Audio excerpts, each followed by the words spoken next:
Voilà, maintenant je reprends l'exemple précédent ici. Alors, nous avons ici les notes sur 20 obtenues lors d'un devoir de mathématiques dans une classe de 3e sont les suivantes. Donc, on a vu que pour ces notes, on a classé les notes dans l'ordre commençant. Ici, la plus petite note était 7, puis 8, 9, 10, etc. Alors, pour l'effectif de 7, ici, on compte ici la note 7 une seule fois. La note 8, nous avons dit, ici c'est 1, 2, 3, c'est 3 fois. La note 9, c'est 4 fois. 1, 2, 3 et 4, etc. Alors, ici, on doit vérifier que pour la somme des effectifs, doit donner ici l'effectif total qui est 20. Donc, soit je compte ici la somme de ces nombres. Donc, moi, avec Excel, tout simplement, j'utilise la formule de la somme automatique. Et voilà, c'est 20. Ça, c'est, j'ai dit que c'est, voilà, c'est l'effectif total. Passons maintenant à l'effectif cumulé. Alors, je répète pour l'effectif cumulé. Alors, l'effectif cumulé pour la note 7, c'est-à-dire ici, je note ici le nombre d'élèves qui ont la note 7 ou bien une note qui est plus petite à 7. C'est-à-dire la note qui est plus petite ou égale à 7. Bien sûr, c'est tout simplement 1. Donc, tout simplement, je recopie cette valeur ici. Voilà. Maintenant, ici, pour l'effectif cumulé de cette valeur 8, c'est le nombre d'élèves qui ont une note plus petite ou égale à 8. Je dis bien une note qui est plus petite ou égale à 8. Donc, une note qui est égale à 8, l'effectif c'est 3, et le nombre d'élèves qui ont ici la note 7, c'est 1. Alors, si je fais la somme, c'est 4. Alors, comment je fais ici avec Excel? Tout simplement, alors, je fais entrer la formule ici. Donc, ici, je clique sur cette cellule, puis somme, puis je clique sur cette cellule, et voilà, ici, 4. Alors, je peux faire la même chose ici. Bon, je peux taper égal, ici, égal, ici, la somme de ces 3. Donc, ici, tout simplement, j'utilise la poignée de recopie, et voilà, on a obtenu que l'effectif cumulé de la note 8, de la note 9, c'est 8. Ça veut dire quoi? Que le nombre d'élèves qui ont une note plus petite ou égale à 9, alors, est 4 plus 3, qui est 7 plus 1, c'est 8. Alors, pour le reste, je fais la même chose. J'utilise la poignée de recopie ici, et voilà, j'obtiens ici. Regardez, remarquez bien, dans la dernière cellule, on a trouvé c'est 20. Alors 20, c'est quoi? On présente l'effectif total. Donc, voilà, comme ça, on peut vérifier qu'il n'y a pas d'erreur dans les calculs. Pour la fréquence, nous avons dit pour la fréquence de la valeur 7, c'est-à-dire pour la note 7, et c'est tout simplement, ici, c'est pour la note 7, la fréquence pour la note 7, c'est-à-dire la première fréquence ici, c'est l'effectif de cette note qui est 1 divisé par l'effectif total qui est 20. Donc, ici, je fais entrer la formule ici. Donc, égal, c'est l'effectif, ici, divisé par l'effectif total qui est 20. Alors, ici, je vais fixer cette cellule, ici, par $1, et je fais entrer.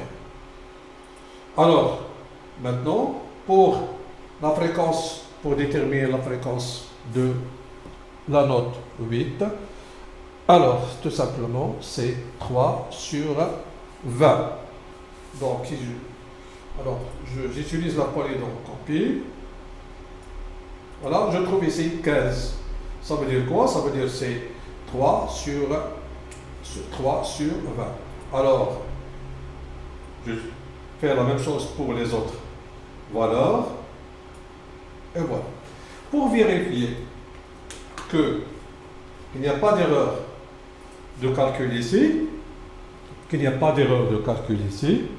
alors on va calculer la somme de ces fréquences que je vais noter ici. Donc ici, je vais dans cette cellule ici, je vais noter la somme de ces fréquences. Tout simplement, j'utilise la somme ici automatique. Voilà, remarquez bien que Excel a sélectionné toute cette plage de cellules. Alors, il suffit de taper sur Entrée. Ah voilà, on a trouvé que c'est là. Remarquez bien ici que la somme des fréquences doit donner ici 1. Voilà, c'est 1. Bon, c'est comme ça qu'on vérifie ici qu'il n'y a pas d'erreur pour le calcul de ces fréquences. Alors pour le pourcentage, c'est-à-dire les fréquences en pourcentage. Alors nous avons dit que tout simplement pour la fréquence en pourcentage, il suffit de multiplier la fréquence par 100. Bon, c'est évident, si je multiplie 0,05 par 100, alors on aura 5%. Donc ici je vais taper encore une fois ici, bon, la formule, donc c'est 0,5, alors fois 100. Et je tape sur Entrée. Bon, ça représente 5%. Alors j'utilise la poignée de recopie, ça c'est 15%, ça c'est 20%, c'est 35%, c'est 15%, et bien sûr, c'est 10%. Et ici, c'est déjà la formule, c'est la somme. Voilà, qu'est-ce qu'on a obtenu? On a obtenu ici que la somme de ces fréquences en pourcentage doit donner ici 100%. Maintenant, on va parler ici d'un secteur, la mesure d'un secteur angulaire. Donc, la mesure d'un secteur angulaire. Alors, remarquez bien que nous avons pour 100%, alors la mesure du secteur angulaire, c'est 300. C'est 360 degrés. Alors, si on veut calculer ici pour 5%, on va noter que c'est alpha degré. Donc, ici, j'utilise les proportionnalités, alors ou bien les produits en croix. Donc, alpha fois 100 égale 5 fois 360. Donc, alpha, c'est 5 fois 360 sur 100. Donc, sur 100, c'est alpha, si je prends ça, c'est 3,6. Donc, pour l'angle du secteur angulaire correspondant à la valeur 7, ici, qu'est-ce que j'aurai tout simplement? J'aurai tout simplement égal cette fréquence en pourcentage fois 3,6. Et je tape sur Entrée. Ça veut dire quoi? Ça veut dire que cette valeur qui est 7, qui est la note 7, représente ici, donc le diagramme circulaire qu'on aura, diagramme circulaire représente ici 18 degrés. C'est 18 degrés. Alors, on peut généraliser ceci. Alors, au lieu de prendre ici la pourcentage 5, je fais P ici, ici P, ici P, ici P.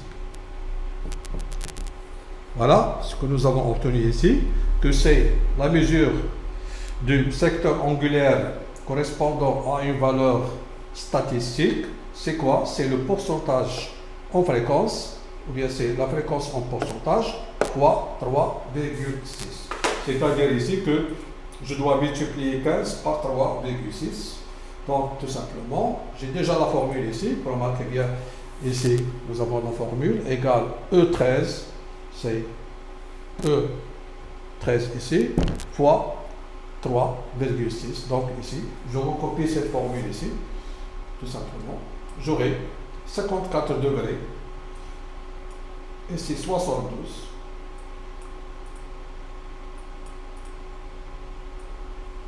Voilà. Ici 126, 54 et 36. Alors on peut faire ceci en même temps. C'est pas la peine de copier tout ça. Supprime ceci. Voilà. Alors j'ai dit, je fais ça en même temps. Voilà, ça donne 30. Et ici, je dois avoir ici que la somme de ces angles ici, de ces mesures des angles, c'est 360. Alors j'ai déjà la somme ici, la formule, je recopie cette formule ici. Et voilà, j'obtiens ici 360. Voilà, c'est 360. Donc maintenant, il nous reste simplement à représenter ceci par un diagramme